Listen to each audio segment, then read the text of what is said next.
Shopping in the Netherlands is similar to shopping in the US, but there are definite differences. The buildings downtown here, in the Centrum, usually have shops on the ground floor. Above the shop, you'll find warehouse space or additional shop floors, or, more often, apartments. The area is populated with a few large shops and many smaller sole proprietor shops. I sat down with Louise, the owner of the yarn shop Breikunst in Arnhem, in the last few weeks before she closed her store. I was interested in comparing stores in the US versus shops like hers here in the Netherlands. I also wanted to know more about her crafting history, why she's closing the shop, and her future plans. The setting is typical for Dutch shops. For example, when she hosted crafting evenings, we met at the same table with tea and coffee and nibbles, just as you see in this interview. Very gezellig. Also note, Dutch is her native language. I asked if we could do the interview in English for my viewers, and she was kind enough to agree. I did ask her to introduce herself in Dutch, so you get to hear a little of her native tongue. Oké, hallo, ik ben Louise en ik ben eigenaresse van de breiwinkel Breikunst. En over 2 weken is het gelijk de laatste dag geweest voor hier. Ik heb de winkel nu bijna 10 jaar en het wordt nu tijd voor andere dingen. Yeah, thank you, by the way. Thank you so much for It's my pleasure. Indulging me on. Okay, so how long have you been knitting and crocheting? About my whole life. Your whole life? Yes. So how is that? I started when I was about 10. Okay. I learned it from my mother. Okay. And it never stops. And that was both knitting and crocheting your mother did? Yeah. That's exciting. Yeah. Because I know a lot of people do one or the other. Yeah, but more knitting. Yeah. And I like to do it crochet with tiny needles. Oh. And I make handkerchiefs. Oh, wow. Yeah. So really light, delicate things. Yeah. Yeah. Oh, that's exciting. Yeah. Yeah, I find that the big needles are still, not the big, but I like the medium size. Yeah, okay. Yeah, not the chunky ones are too much for me. Yeah. But I like the little ones. Yeah. But not the teeny ones like you do. Yeah. Well, it's difficult. Yeah. But it's very very satisfying when you're done. Yeah. It takes a long time to do it. Yeah. Well, because I've seen you knitting, and you knit very fast. Yeah. I do it very long. So, what are some of your favorite knitting projects? Speaking of your fast knitting, like what kinds of things do you like to make? Scarves. Yeah. But then with holes like this. Like a lacy. Yes. Yeah. Yes. Oh my god. And I know this is yes. just so beautiful. Yeah. I mean, look at that. Like It's that. And this didn't take you very long at all, did it? No. Yeah. That's just it boggles my mind still. So have you always, is this the kind of knitting that your mother taught you then? No, she knits a lot of sweaters, cardigans, scarves, hats. Now, do you think that is typical in the Netherlands, that a lot of people knit sweaters and knit other clothing? No, but in the 80s, everyone was knitting here. Okay. So I did. Yeah. I did it in the classrooms, and Really? Yeah. At school? Yeah. Oh wow. Yeah. Oh, that's very cool. Yeah. Friends of mine and in the lessons English, we are all. Yeah. So maybe knitting and doing English together might be a. Maybe. Yeah. So when you're crocheting, what are some things that you like to crochet? The napkins. Yeah.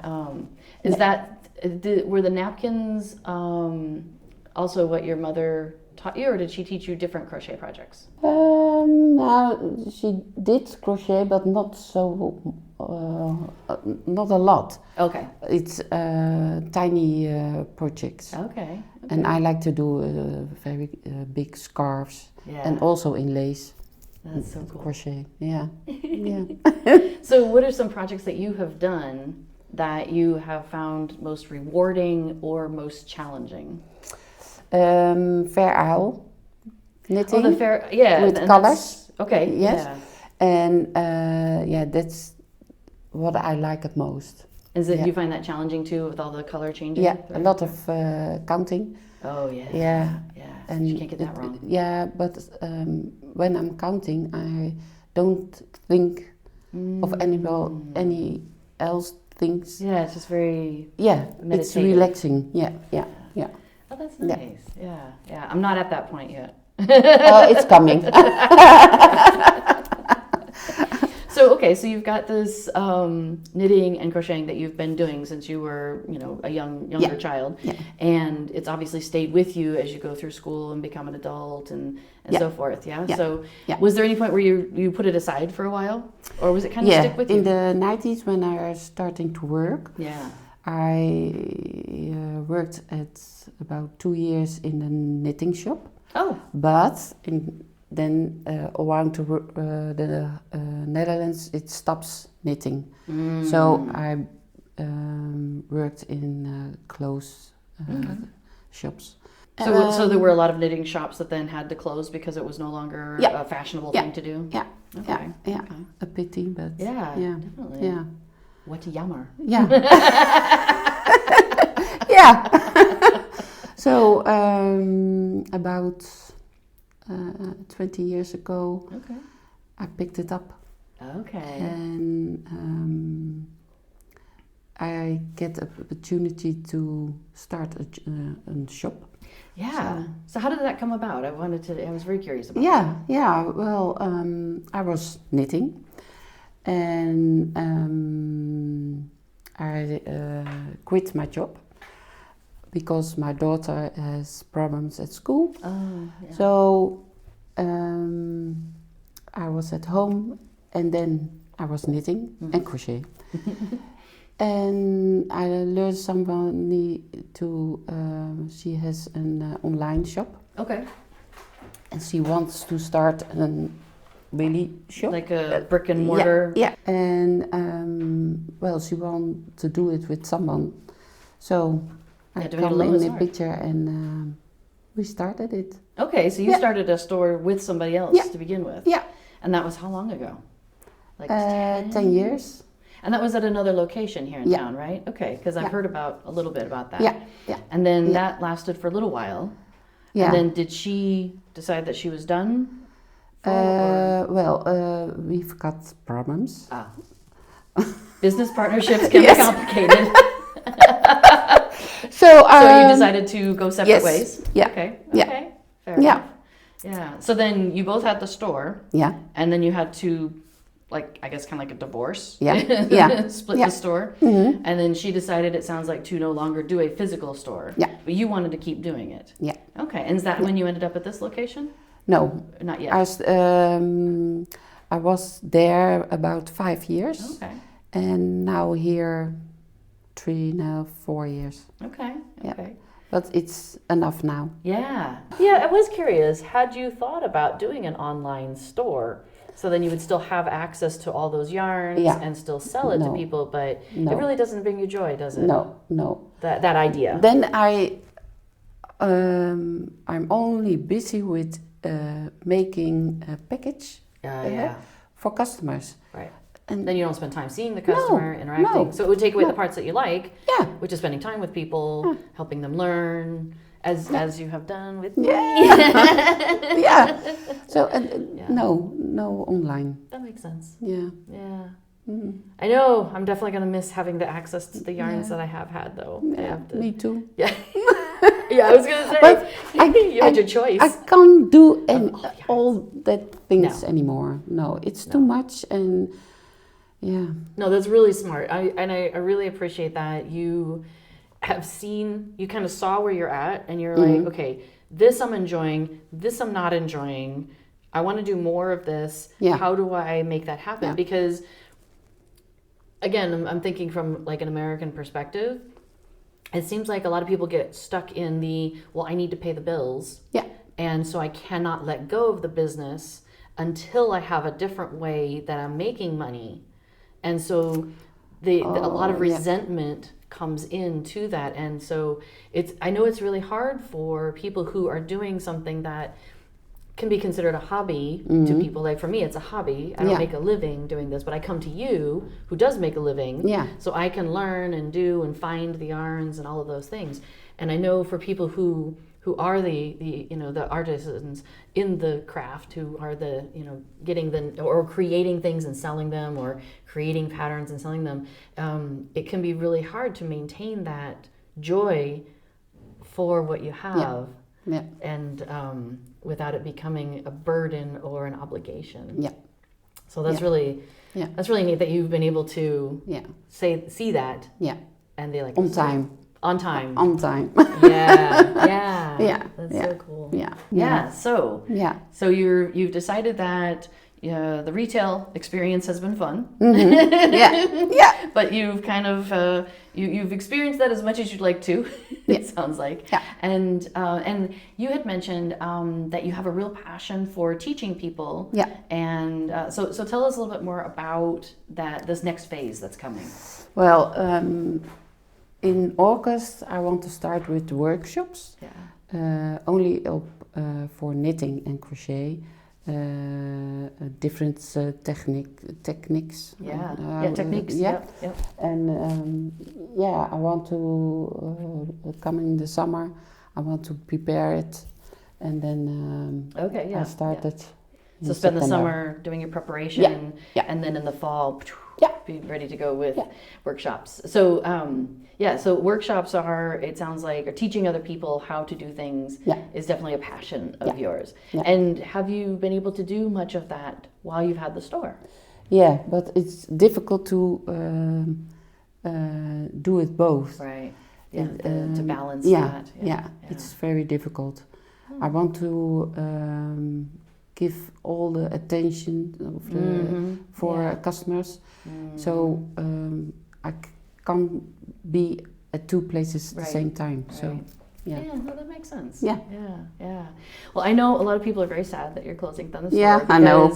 There's just something, and I was discussing this recently. There's just something about having a physical place where you can go and put your hands on the yarn and be like, oh, okay, because when you see it online, it's very different than actually touching it and seeing the colors and all of those little details. But and then also you provide this kind of extra service just by being around. Like I know I've come with my knitting and said, okay, I did this thing, I don't know how I did this, or can you help me figure out how to fix this, or I'm trying to learn how to do this, or or I want these kinds of colors, what do you have?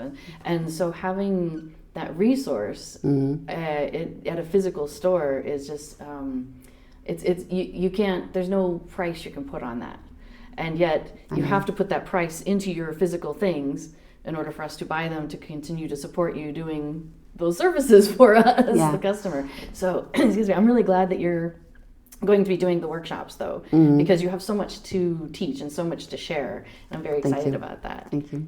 So how have you continued to learn over the years? Like, do you read books to learn new things, or do you go to videos, or do you go to workshops? Try again and again and again and again. Well, like when you learned how to do Fair Isle, how did you learn that? Did somebody teach you, or did you look it up in a book? Well, I can't remember. No, I think I saw some cardigans and I want to try it. And then try and That's pretty awesome. But now there's a lot of YouTube, so everyone who's doing it make a film. And you can try it also, and then maybe you could do YouTube films. Yeah, who knows? So what are some of the things that you are very excited about for the future? Like what if you have like your dream is fulfilled, what does that look like to you? Wow. With knitting and crocheting. Well, when I started in working at knitting shops, I was they asked me to design sweaters. Okay. And I have done that, and it's publishing in a book. Yeah. And now I want to do that next time. Okay. So in the future I have a book with sweaters. That's exciting. In knitting and crochet in one book. Wow. That's my dream. Oh, that would be so fantastic. Yeah. 'Cause, Yeah. Yeah. Who knows? Yeah. Yeah. So you're going to be, so you've designed some patterns, and do you feel like you'll be designing more? Do you think that like, is that something that's in your mind that you're like looking forward to designing more patterns? Yeah. And then also doing the workshops, and so sharing that knowledge that you have, and so you'll still be interacting with people who are knitting and crocheting. Yeah, that's the idea. So, yeah. Well, I'm looking forward to that, as you know. Well, me too. Because you have so much to teach, and I am so excited to have the opportunity to, like you say, be able to just sit down and spend that time learning from you, rather than trying to do it in 5-minute spurts in between customers and so forth. Yeah. Dus I want to give all the attention to one customer and not 3, 4 at the same time. Yeah. It's difficult. Yeah. So, so when you do your workshops, how big is your ideal size for a workshop then? About 5 or 6. Okay. Yeah. So you'd be able to give really specialized attention to each person for 3 hours. So it must do. Yeah. Nice. Yeah. So then you'll be able to do that, which you've been wanting to do, where you can give all of your attention to somebody. Yeah. But I think it'll be neat too, because then we can kind of look at each other and see the progress and be like, well, how did you do that? And the workshops are about, example, knitting socks. And everyone gets the same thread and the same needles. So there's no different, and that's for the customer better, and also for me to learn you how to do it. That's awesome. Yeah. No, that's a really smart way to do it. Yeah. Yeah, that's what I mean. Like, I'm so glad you're not just leaving the knitting community, as it were. Oh, okay. No. You have so much knowledge, and these are the sorts of things you would just like, oh yes, and I'll just do this and do that and that. Of course you would. Like, and it's like, these are the sort of things that I would think of in my knowledge area, but I wouldn't necessarily think of it with the knitting stuff. So very exciting. Oh, yeah. You've had a physical store. Yeah. What are some things that you have liked about that? What are some things in this that you're like, oh, I really am so glad I have the store? Oh, so yeah, but I give myself a lot of energy and ideas. Okay. I like to do every month a new. Oh yeah, in the window. Yeah. So you must thinking forward for the next month, and that's So it kind of forces you to be creative within certain constraints. Yeah. And you found that enjoyable. Yeah.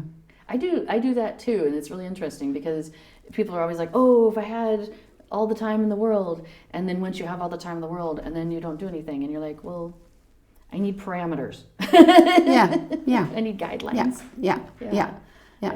So that's something that has been that's come out of being having the store. Is it's provided you with an opportunity to create things that you wouldn't necessarily have created. So then it's when I at home I don't do that. Yeah. No. and when I'm here I think all the time about threads, combinations, different things. Takes you into a kind of a different area of thinking. Models, You're closing down the store, and you have to like get rid of things or whatever. So like, what is normal in the Netherlands for shutting down a store? The building is from somebody. Okay. Yeah. Yeah. I rent. Okay.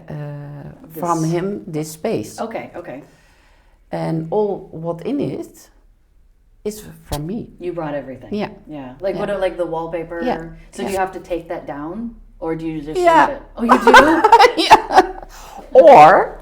Or maybe he has another. The next person who will be renting the space. Yes, renter. Yes. Yeah. And if they want this table, chair, wallpaper, Okay. then he buy me something. Yeah, it buys it out from you Yes, kind of thing. yes. Okay, okay. Yeah, Well, that's yeah, nice. Yeah, But you have to know pretty fast, I would think, because yeah, your lease, I'm guessing, or your Yeah. commitment to being here yeah, ends March 31st. yeah.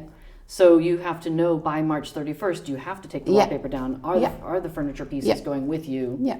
All of those details. Then the owner of this building is coming here, and then I hear of what he's Okay. buy or another renter for here. Okay. I don't know. Okay. He's not. So you just have to be in constant communication about yeah, that. yeah. Yeah. Yeah. Yeah. And then, so all of the things like, the frame, Yeah.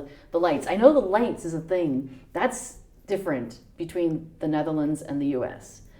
Usually a space, when you're renting or buying, either one, Yeah. the floors are already there and they stay there, and the lights are there and they stay there. No. And yeah. Not here. It's all mine. Yeah. So, so all of the things in here Yeah. you have purchased over time and brought into the store. So then, do you go and look for another, small business Yeah. that might be like, hey, I have shelves. Do you need shelves? Yeah. Yeah, you do that kind of Yeah. thing. Yeah. Yeah. So you're running the store. You're having to do all the normal things Yeah. like, pay attention to taxes and all of that, and figuring out who can buy your stuff. Yeah. And if they don't, how you're going to get it home. Yeah. And all of those all at the same Yeah. time. Yeah. So And you're my gonna home be- is not so big for all this. No. And my husband don't like the home. So what would be normal if you don't get rid of it? Put it on Marktplaats? Yeah. Okay. Yeah. Okay. It's really interesting to me because Marktplaats here is used very prolifically. Like, people use it often, and very much like, oh, I have this table, I'd like to get rid of this table. Hey, Yeah. I need a new table, I'm going to get that table. Yeah. Like, it's just like boom, boom, boom, Yeah. boom. Yeah, it's very regular. Yeah, or you bring it to vintage stores, Oh, okay. and they want to buy it from me, Right. and then they sell it. That's been a thing for moving here, is like in America, if I'm like, oh, I need a stock pot to make a large pot of soup, I know where to go. Yeah. But here, I'm like, who sells that? Like, just learning all those little bitty Yeah. things. And not that specifically, but just thinking, so... There are a lot little shops here. Yes. And in the UK, you have one wall, and you can buy anything. Yeah. Yeah. It's not here. Yeah, No. that is something that I find fascinating. Yeah. Is how many, like here we are in the center of the city. Mhm. So what would in America would probably be considered a downtown. Oh, yeah. And downtown, usually things are more expensive. Okay. The real estate is more expensive because it's prime real estate. It's where everybody wants to have their shops. And so but in America, people end up with large shops and they have a bunch of staff, and it's open from like 8 a.m. to 10 p.m. And so you have these long hours. And You can buy the whole day. yeah. So for example, what are some normal hours of you being of your shop? That was, what were some From normal 10 hours? till 5. And that's not every day though. No. Yeah. It's 4 days in a week. Yeah. And that's pretty normal. Yeah. Yeah, for a small shop like this. Yeah. Because I'm the only one to do that. Right. I have no somebody who can help me. And then if you open 6 days, it's too much. Too much. It's far too much. If there were two of you, would you have probably been open 6 days a week? No, 5. Yeah. Yeah. Yeah, even still. Yeah. Yeah. Yeah. I think that's Weekend what I think is about. weekend. But that's good. It's a good balance between work and and outside of work time. Yeah. A good work-life balance, Yeah. as they call it. Yeah. So I think that's really good, true. though. That is normal. Yeah, normaal here. Well, are there any other things that we haven't talked about that you think would be really interesting for me to know about owning a small shop in the Netherlands, what it's like to be a sole proprietor, what it's like to transition from owning a shop to no longer owning a shop, anything that you think maybe we didn't touch on. Well, that's difficult. I liked it very much. Yeah. But it's cost a lot of time. Yeah. It's not only the shop, but it's All the planning, yeah, the buying of yarn. Ja, beurzen. Ik weet niet hoe dat heet. Oh, the bursar. Een plek waar je de wol, de nieuwe draden worden geshowd. Dus dat je naartoe moet. En dan zie je alle verschillende merken. Oh, you get to go and to see? Die komen daar. Yeah. En dan kun jij zien als winkelier. But you can't do that during the hours that you're open. No. So that's outside during your free time. Ja. That you have to go Ja. and learn about the new yarns and Yeah. see them all and decide what you want to order Ja. for the store. Ja. Okay, that makes sense. And That makes from sense. the 4 days I'm here, Yeah. the 3 days I do that. My home. Yeah. And buying stuff. So you'll have some break from that. Yes. Yeah. About 10 years, it's enough. Yeah. Well, that makes sense. Yeah. I'm a little jealous though that you get to go and like see all the yarns and be like, ooh. Yeah.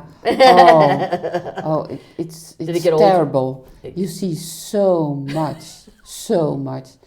And I have not enough money to buy it all. And the store is too small, so That's true. gladly. Yeah. Well, thank you so Okay. very much for your time. I really appreciate it. And I look forward to spending more time with you and the yarn and learning more things. So Okay. thank you very much. Yeah, my pleasure.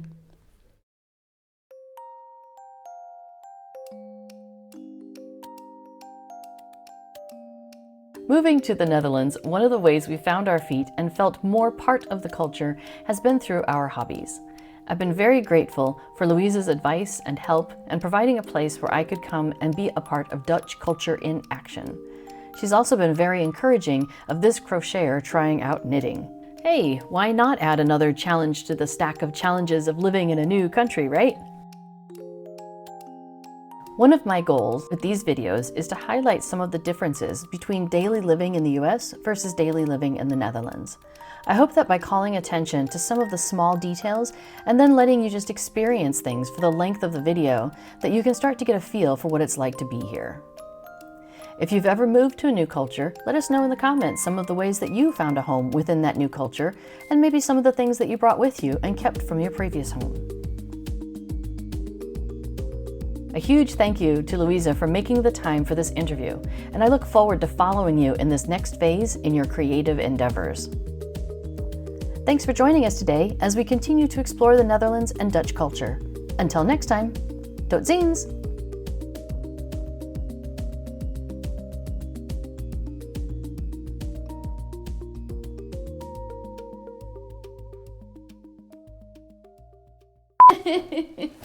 Sorry. Check.